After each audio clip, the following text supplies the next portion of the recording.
Okay, here we are, end of August, and Ipswich Town don't have a win on the board still. It looked for all the world like they were going to get that today, 2-0 up this time, but for the third game in a row, the lead has gone. And here we are, 5 league games, 3 points from them, in the relegation zone. It wasn't meant to be like this, was it? No, it certainly wasn't. We looked at those fixtures when they came out and thought, decent little start to the season here for a new look Ipswich side to get themselves off and running. And here we are, like you say, without a win, having played with the greatest respect the likes of Morecambe, Wimbledon, Cheltenham, Burton. And it was there. It was there in the palm of their hands today. Finally, they got that killer second goal. We talked about just getting that second goal, getting that cushion, and they'd be away. And they did that today. But it lasted 2 minutes. Didn't last long enough, did it? First half, Ipswich got themselves in some really good positions, but maybe lacked that little bit of composure, be it the cross or the final shot. On as even half-time 0-0. And then they got 2 early goals in the second half. Joe Pigott, cool penalty against his former club. Interesting that Scott Fraser's been taken off those already, but Pigott rolled it in after Wes Burns had burst into the box and been tugged back.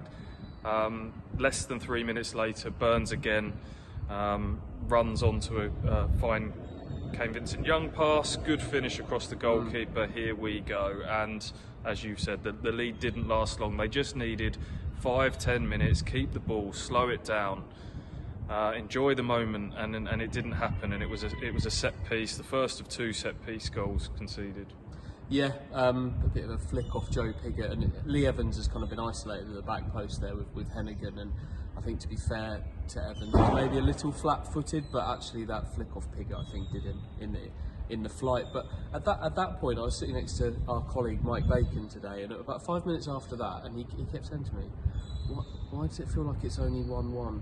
Ipswich are 2-1 up here. And it didn't. Maybe we've just been burnt too many times here watching Ipswich lose leads and not hold on to things and getting nervy. We hoped this team would be different.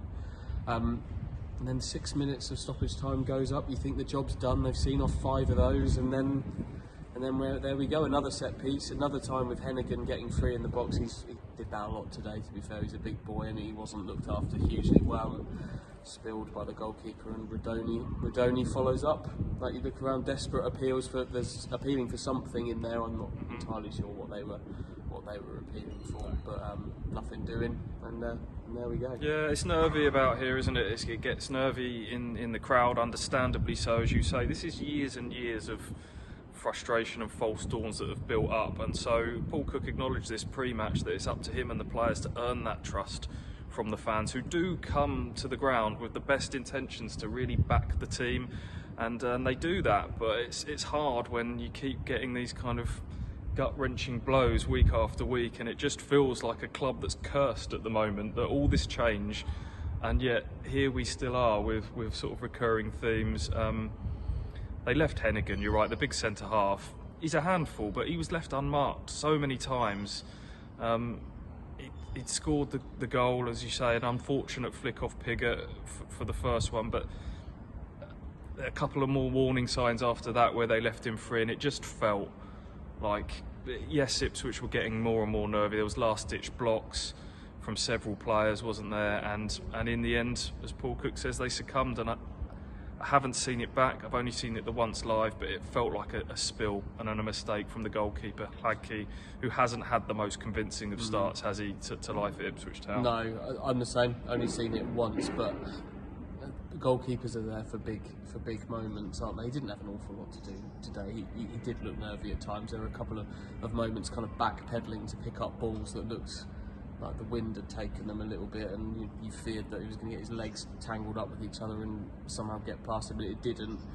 But you want a goalkeeper to deliver in the big moments, and you have to wonder whether he may have some more competition by this time next week. Only a few days left, isn't there? You never know. Yeah, window shuts on Tuesday night. I tell you another area that I think Ipswich were probably already thinking about adding to, and again today is probably strengthen their resolve to do that. It's probably central midfield. It's another game to me where they just didn't look like there was enough grit, enough fight, strength in the centre of the park at times with Lee Evans and Raheem Harper. Just lost a few too many 50-50s in there for me. Didn't get a grip of the game at the key moments in terms of retaining possession. They just look like they're both good players, clearly, but I don't know if the blend is quite there with the two of them at the moment. Tom Carroll's obviously more of a playmaker who's come in, so I wonder whether they'll go for someone who's a bit more tenacious, a bit of a destroyer. Yeah, I could see that being a need. I think you're right. I think they are too similar. I didn't think Harper had a particularly good game today. I think the tone of his game was set quite early on. In the first 3 or 4 minutes, he was quite loose. He got caught a few times. Clearly, he's got loads of ability and disperse between these good moments of him on the ball, looking to make things happen, and a couple of shots from outside the box as well. Were other moments where he gave it away. Evans the same. He's been really up and down in the games kind of since his debut here against Morecambe. So both good players, but good players don't always fit. You don't just put your best 11 football players on the field. You need a team, you need a blend, and that's what they're trying to find here at the moment. Piggott a little bit isolated up front against his former club. This was a fight ball game for him, wasn't it? Just fighting the two centre halves. Again, couldn't really get the number 10 involved in the game, which has been a recurring theme. Scott Fraser didn't see a huge amount of the ball. We'll finish with a few positives. I thought Hayden Coulson played excellently at left back today. You can see why he's coming on loan from Middlesbrough. He got up and down tirelessly, added something in attack, was very good defensively as well. In the end, he had to come off in the latter stages.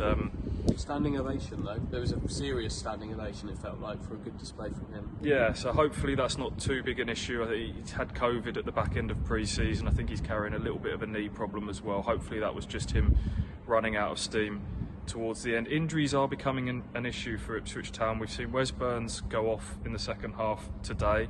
That is an Achilles problem, which by all accounts he's been carrying all season. He's missing large chunks of training, says Paul Cook, so that's not ideal. Who else did we see go off injured today? As I said, Coulson went off, Vincent Young went off. I think that was just him, again, after so long out, just running out of steam. So Paul Cook's talked about this being pre-season mode, really, at the moment, in terms of getting these players, be it injuries, be it coming in quite late in the transfer window, just wanting to get everyone physically up to speed more than anything, more than tactically. For all the talk about gelling players together, I just think he doesn't think they're physically quite there as a team. He will be hoping desperately that next weekend's trip to Wycombe is called off because of international call-ups, but that is Wycombe's decision. I would imagine if you're Gareth Ainsworth and you're looking at Ipswich at the moment, you might be thinking, let's play this now. It's a better opportunity to play Ipswich early. So we'll see on that one. Hopefully be some news on that. But here we are, end of August. The wait for a win goes on. We'll see you when we see you.